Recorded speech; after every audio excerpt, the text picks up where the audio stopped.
Good morning, ladies and gentlemen.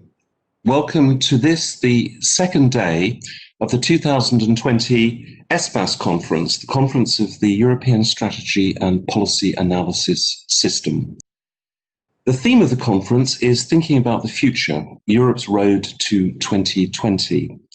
And yesterday, we had the opportunity to hear from the President of the European Parliament, David Sassoli, from the Vice President responsible for foresight in the European Commission, Maros Sefcovic, who introduced the new European Foresight Network of national ministers for the future across the EU. We talked about resilience of the EU system, risks, capabilities, opportunities, and then discussed the new big picture, how are global trends changing under the influence of coronavirus and the current crisis. And then finally, we looked at the history of ESPAS so far, the story of the EU institutions' engagement with foresight over the last decade. Now, today, in our second day, which we've entitled Navigating Global Trends, Charting a Course for Europe, we're going to discuss some of those questions which were featured in the new big picture yesterday. And there's no better person to think about tomorrow today than our guest presenter and introducer for this session, which is the chair of the European Parliament's STOA panel, the panel on the future of science and technology, Eva Kaili. Eva Kaili has been a member of the European Parliament for Greece since 2014, and she was previously a member of the Hellenic Parliament in Athens. She's an architectural engineer by training. She's a member of the Parliament's Committee for Industry, Research and Energy.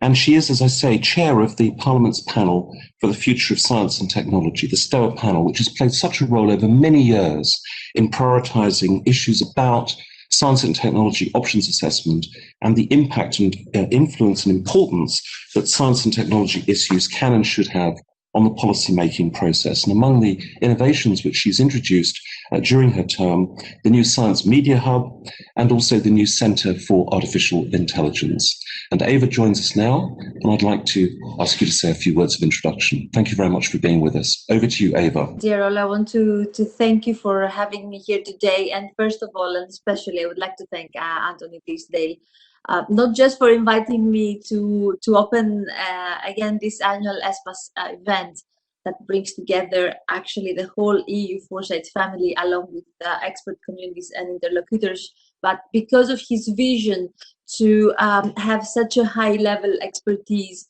gathered here today under these difficult circumstances. And it has been an excellent event already, the first day. So I'm very proud to be among you today. It's one of my favorite events actually that takes place in Brussels and Europe around foresight. I have been following it in any case. I would have followed it in any case. So I'm very happy to be present. So foresight is actually the most important leadership skill for the 21st century. And ESPAS has realized that before anybody else was caught in the hype of artificial intelligence, blockchain, or new upcoming emerging technologies. And it is also a unique interinstitutional experiment that demonstrates what can be achieved when all the institutions come together and assume common action.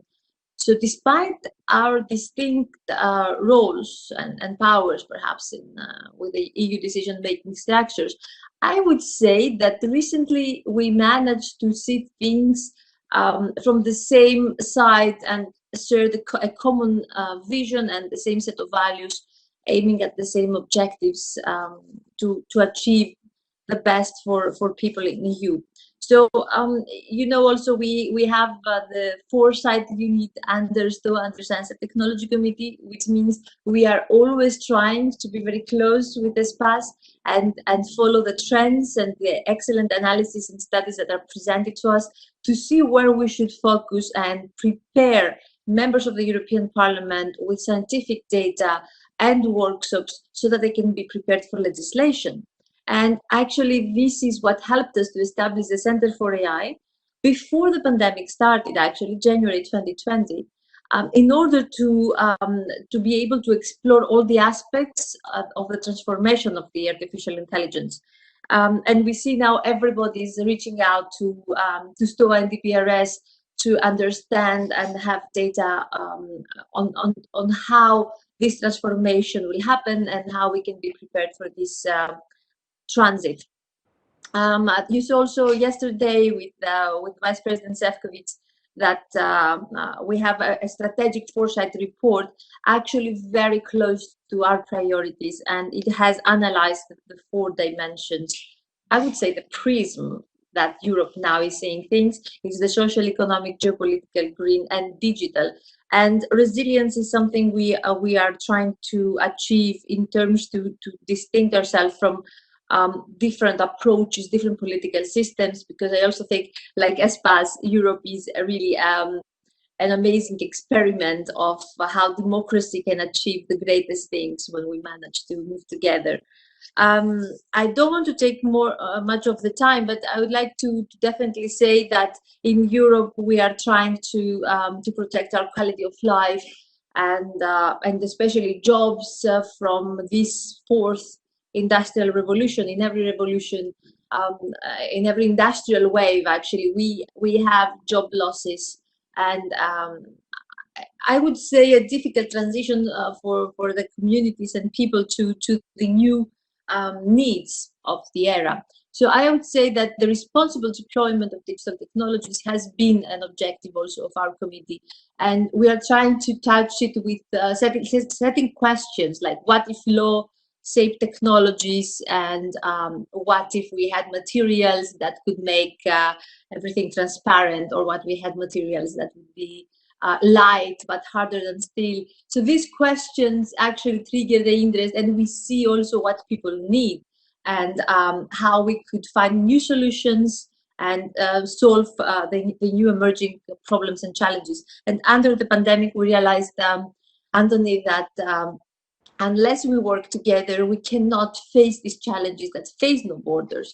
So, and finally, I would like to say that through the established Center for AI, the first ones we reached out was ESPAS, trying to find the biggest platforms of collaboration to set the standards for the future, and global standards that could be accepted by, as I said, similar political systems that respect the same values, so that we can proceed together in the future, like IEEE, the United Nations, OECD, the World Economic Forum, and making Europe a frontrunner in an ethical deployment of AI. So the rest we will discuss in the panels that will follow, and I think foresight methodologies, especially methodologies that ESPAS and DPRS are presenting, can really play an important role to have a roadmap for this future.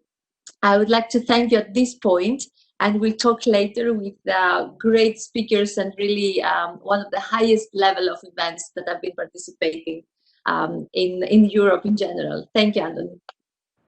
Thank you very much indeed, Eva, and thank you for all the support and encouragement that you give us in the work, not only here in the Parliament, but for the ESPAS process more widely. Since I've got you on the line, can I ask you just a couple of quick questions about, for example, the role of the European Science Media Hub? This was something which was put together about 18 months ago with a view to trying to encourage a closer interface between politicians, journalists, and hard scientists, in effect. And many people have commented that during the coronavirus crisis, it's kind of come into its own. It was the sort of idea whose time came. Can you tell us just a little bit about the work that it's been doing and how it's contributing to improving the quality of discussion around public policy? Yes, thank you for this question, because the European Science Media Hub has the task, has the mission to fight disinformation with excellent quality of scientific data. So what we're trying to do is to show everybody that we have credible sources, that we are basing our legislation on our decisions. So we try to give more options to citizens. And we have been analyzing the trends, the online trends mainly, and also the, I would say the negative trends, or like trends that show that there is a disinformation campaign, usually close to political campaigns and elections. So we're trying to fight that by not by taking down content or by responding, but with showing that there is another option. So connecting titles that could mislead citizens into titles that actually show them that there are credible sources and there are other options. So they have the right and the options in their hands to choose. And the same thing is that we do with MEPs, with my colleagues. So we don't direct them, we don't recommend specific approaches, we just show them the data and we try to cover different aspects, and then they have the option to legislate. That's why we're a cross-party committee, and we managed to establish STOA as a source of knowledge before we legislate in the most important files. So the Science Media Hub has been also very active on social media and is trying to show that Europe has a great amount of information. It's a bit difficult to find what we have, and also like EPRS, so we're trying to take it out there so citizens will know that we have very credible partners, the best universities, the best academia, the best organizations, and we're trying to make this available. Thank you very much for that. And you also mentioned in your initial remarks the Centre for AI, for Artificial Intelligence, that's been established just literally in the last few months, and the outreach that it's doing to other international bodies such as the UN and the OECD. Could you tell us a little bit about how you see that evolving in the coming year?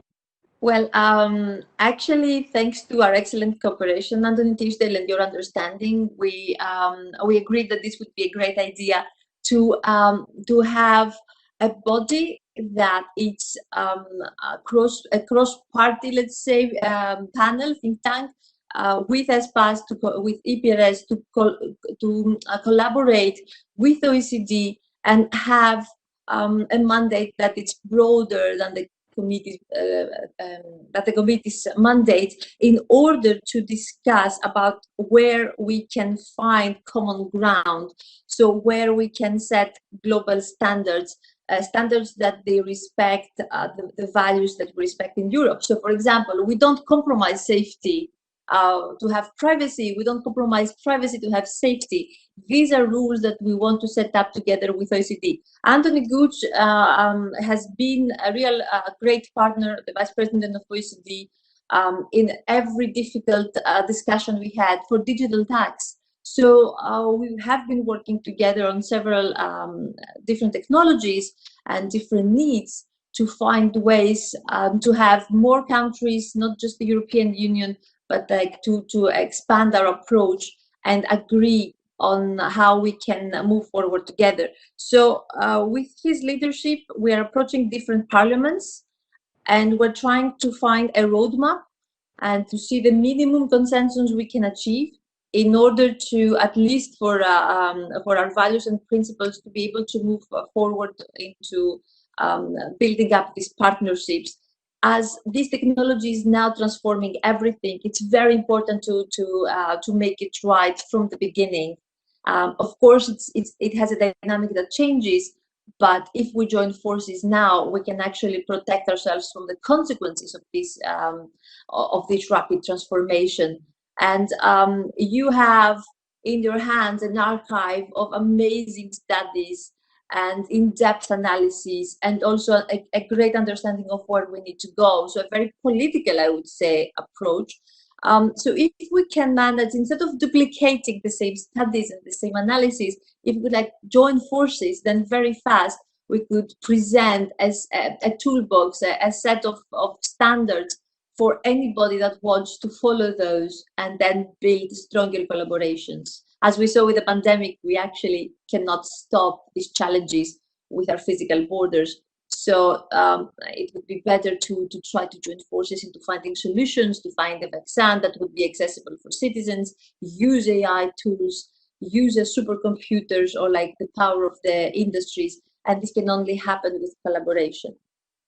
Thank you very much indeed, Eva. We're now being joined by over 200 people, and it's rising by the second for this. I'm going to ask if I may a further and final question for those who didn't have the chance to hear you right at the very start, which is STOA in the past, or the Panel for Science and Technology Assessment, as it was previously known, now the EP Panel for Science for the Future of Science and Technology, has been criticised a little bit for its projects being rather too long term, looking at issues almost in a kind of quasi-academic way. The same criticism has been made of some other bodies around town, so this is not unique to it. But in recent years, there's been a strenuous effort to try and make it more policy relevant, to try and link it more to the policy cycle, and so therefore influence more the thinking, the reflection of policymakers, both in the Parliament and more widely. So how do you see your interaction in the panel with the committees of the European Parliament and with what you might call the policy cycle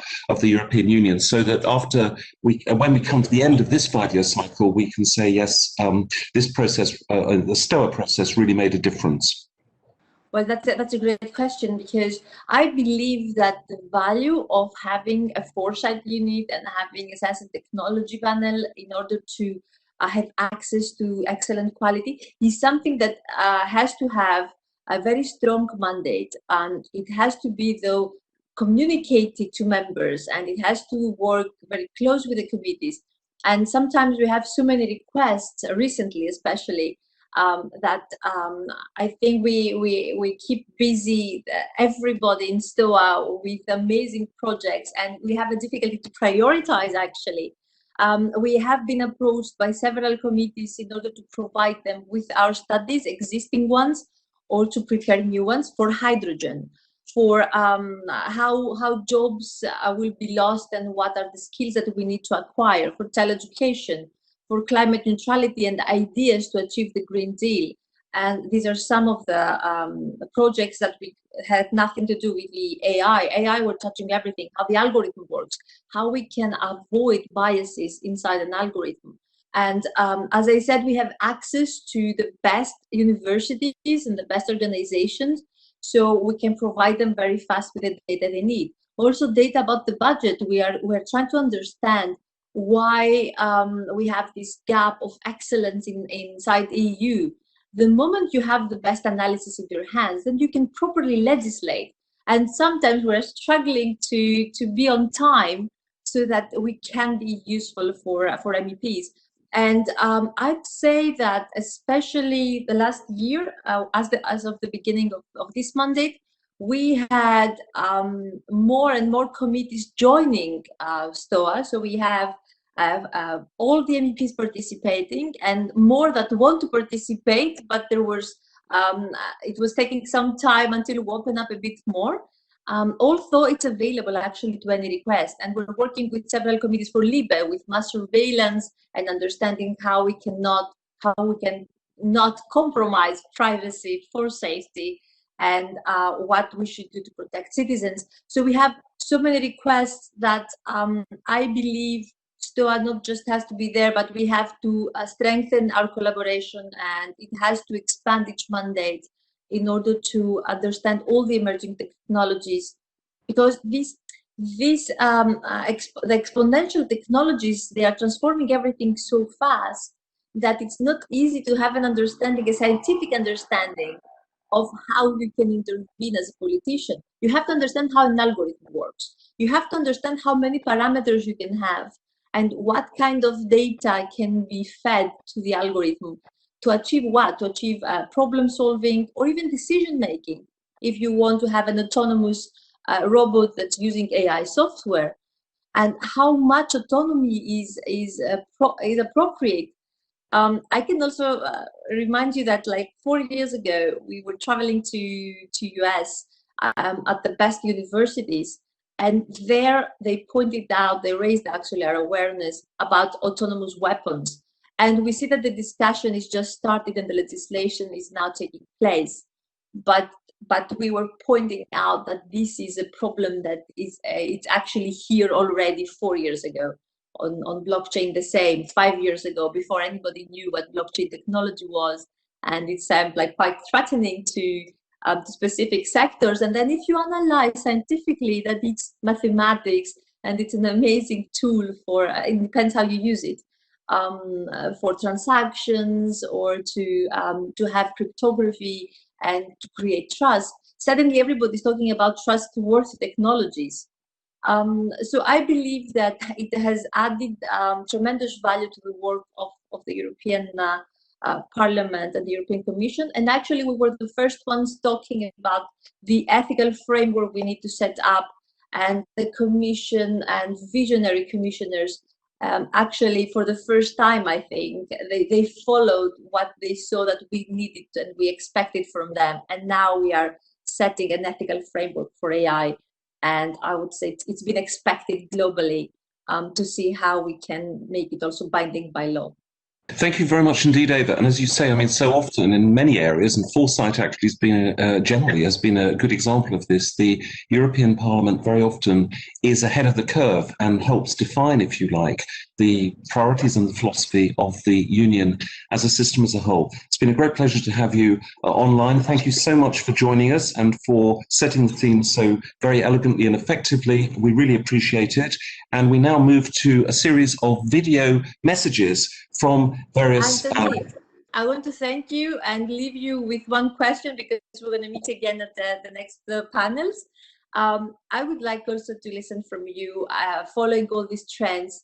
What do you think was the trend, or what is the trend that we have to focus on in the next years? Because I know that you have been following everything that has to do with foresight, and always your understanding has helped me to move to the future and be really relevant to what's happening next.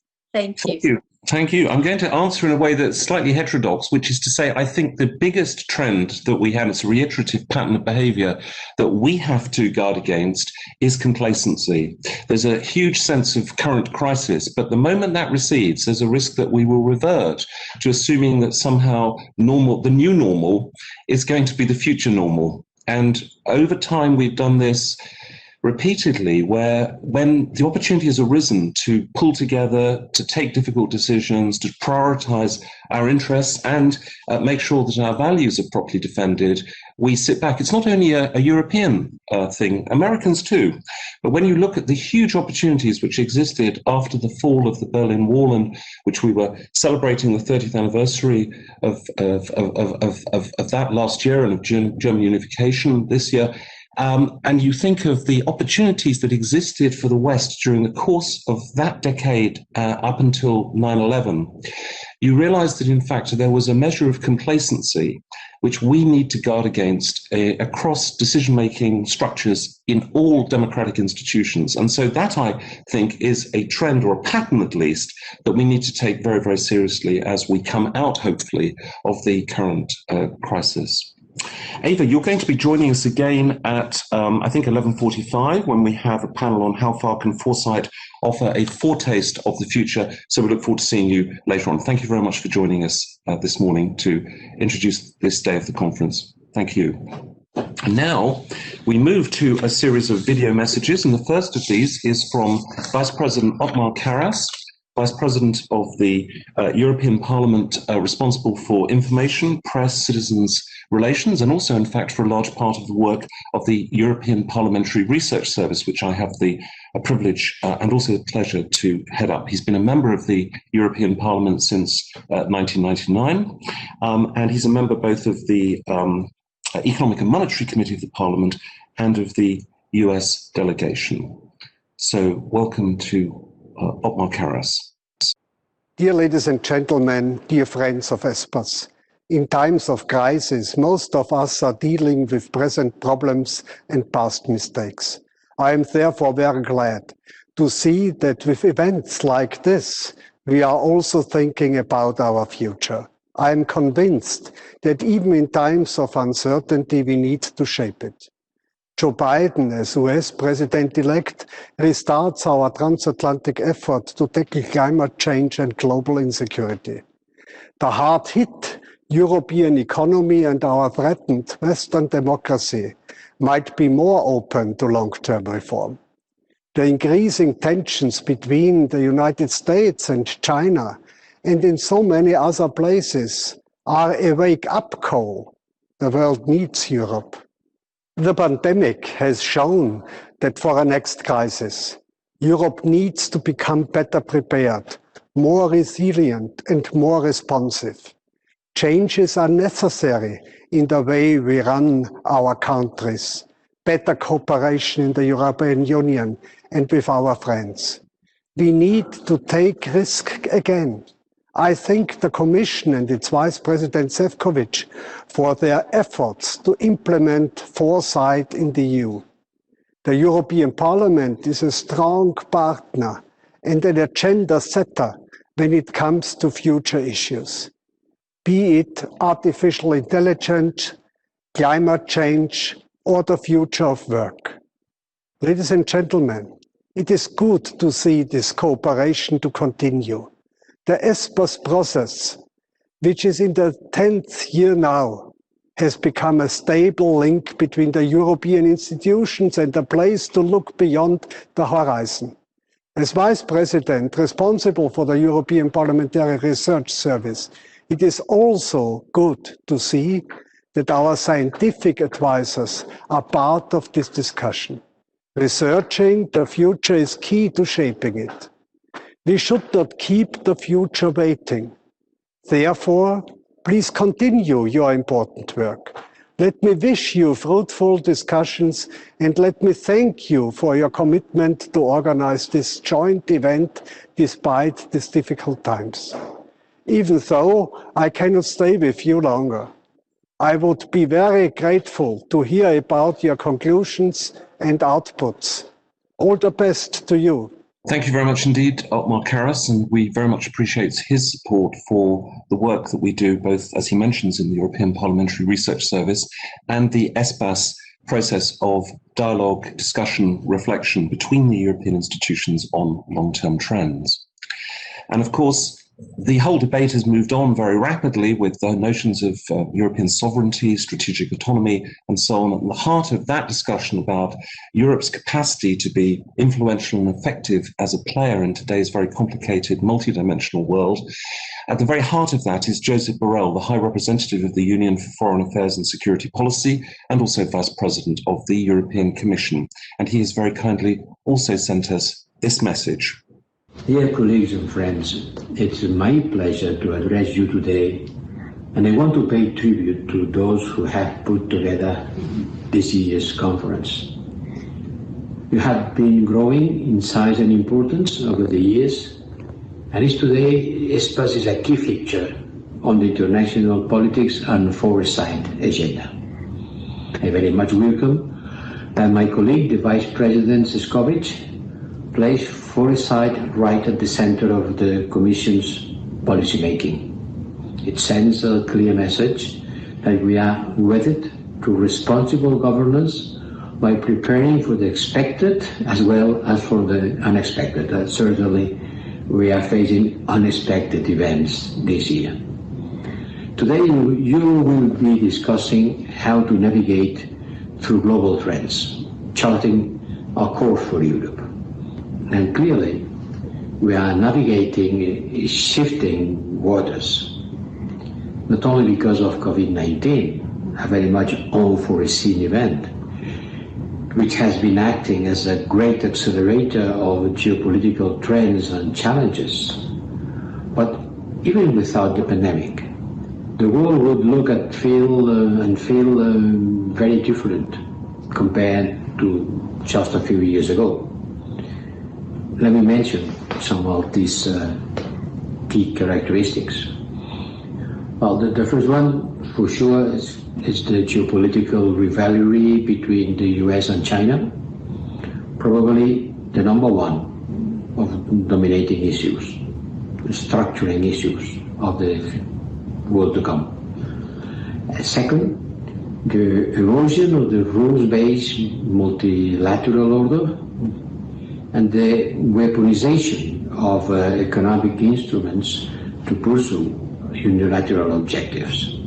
Three, the renewed protectionism and increased fragility of supply chains that the coronavirus has been putting in front of us, how much dependent we are. Four, the growing socioeconomic inequalities and risk of political destabilization, that this has also been accelerated by the effect of the pandemics. And 5, the questioning of our political systems and values of democracy and human rights with intensified misinformation and the rise of new ways of authoritarianism. And finally, the last but not least, it makes that all this together are going through a significant technological revolution that will define the winners and losers of the future. On this year's ESPAS Conference, we'll consider how to build a more resilient Europe in an uncertain world dominated by these important developments, and explore how Europe can navigate through these new global trends. Let's be clear that the European Union's interests and values are at stake in these developments, and so is our global relevance. We, as Europeans, we need to develop a common and comprehensive strategic response that goes beyond responding to the immediate and to the urgent. We cannot afford a fragmented approach. It would only weaken our unity, which is one of our greater assets that we have to preserve and increase every day. I am convinced that to position the European Union effectively on the global stage, we need to pursue at the same time multilateralism and strategic autonomy. There should be no doubt that our preferred way of protecting our global action is a cooperative one, but we should be able to act more autonomously when we must, to defend our interests, and when we want to navigate global trends and chart a course for Europe. Well, thank you for your attention. I wish you a successful conference with a thought-provoking discussion today. Stay safe. Thank you very much, High Representative, for that statement, which we much appreciate. And we appreciate more generally the very active contribution which the European External Action Service makes to the ESPAS process, because without it, we would lack that very important global dimension. I should say at this stage that the ESPAS network currently comprises the European Commission, the Council, both in the form of the Council of Ministers and the European Council, the European Parliament, the EEAS, whom we've just heard of, but also other important organisations, the Committee of the Regions, the European Economic and Social Committee, the European Court of Auditors, the European Investment Bank, and last but not least because of their huge contribution in authoring some of our ESPAS works, the European Union's Institute for Security Studies based in Paris. Now, one of those bodies that I just mentioned is the Committee of the Regions, and the current crisis has revealed that in our multi-level system of governance, it's not only transnational, supranational, or national players who are important, but on the ground, regional and local players are critical as well, never more so perhaps than at the moment. And therefore, it's a particular pleasure that we have a message of support, which is pre-recorded and which we'll play in just a moment, from Apostolos Tzitzikostas, who is the president of the European Committee of the Regions. Ladies and gentlemen, our discussion today on thinking about the future, while the world and especially Europe are trying to overcome an unprecedented health crisis, makes us face reality. Thinking what used to be the unthinkable must no longer be a taboo. Business as usual is not an option anymore. Political actors from all levels, European, national, regional, and local, need to come together and improve Europe's resilience. Strategic foresight is particularly essential for policymakers, especially at local and regional level. Regions and cities are indeed at the core of the recovery and transformative agenda of the European Union, and we are fully fledged actors of change.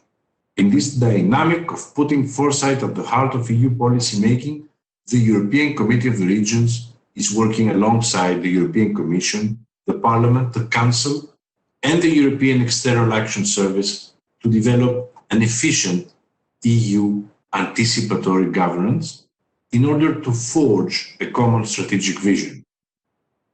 We are indeed facing a global shift. Governance is not just multipolar and multilateral, it is also multi-level.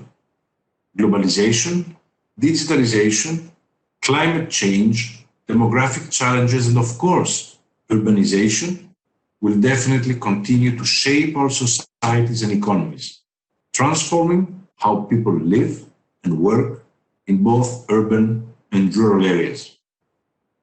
This is the moment for a multi-level governance model. The lesson learned from the current crisis is clear. Resilience and solidarity must be Europe's response, not only during the pandemic, but also during the recovery, in a world that is changing quickly, that is changing fast. And the rise of inequalities is a major risk for the coming years. This is perfectly reflected in the Committee of the Regions' annual local and regional barometer, which unpacks the territorial consequences of COVID-19 in Europe, showing that this crisis, its worsening disparities, represents a real threat to Europe's cohesion and cohesiveness. As solidarity is our common value, we have to think beyond economic figures.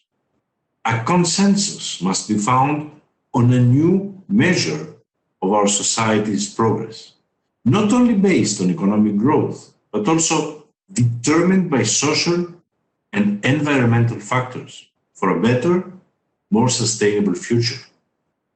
We must also achieve the localization of the United Nations Sustainable Development Goals, the vision for a world free from poverty, hunger, and disease provides an unprecedented opportunity to align global, national, and subnational actions to deliver the Global Agenda 2030, and to use this framework as a tool for the long-term transition towards sustainability. The role of regional and local authorities is crucial to ensure that no place is left behind. The role governors and mayors can play in their cross-border or multilateral contacts is very important. The European Committee of the Regions, through its joint assemblies, both within the Eastern Partnership, the CORLIV, and the Union for the Mediterranean, ARLEM, shows that cities and regions are valid vectors for bottom-up reforms even beyond the borders. And of course, culture and education are strong catalysts for change, and while they have been heavily affected by the pandemic, they are still the key to make our societies more cohesive and more resilient. In the context of constant societal change, we need to have a forward-looking vision on what education and culture mean for democratic citizenship. Democracy is indeed a European common good to protect and to promote. While COVID-19 is heavily affecting our societies, it is our responsibility not to allow the health crisis to turn into a crisis of democracy. This must be a turning point for our union. And the Conference on the Future of Europe is the biggest opportunity for real dialogue, for real change. Ladies and gentlemen, our future will depend in large on the decisions we are taking today.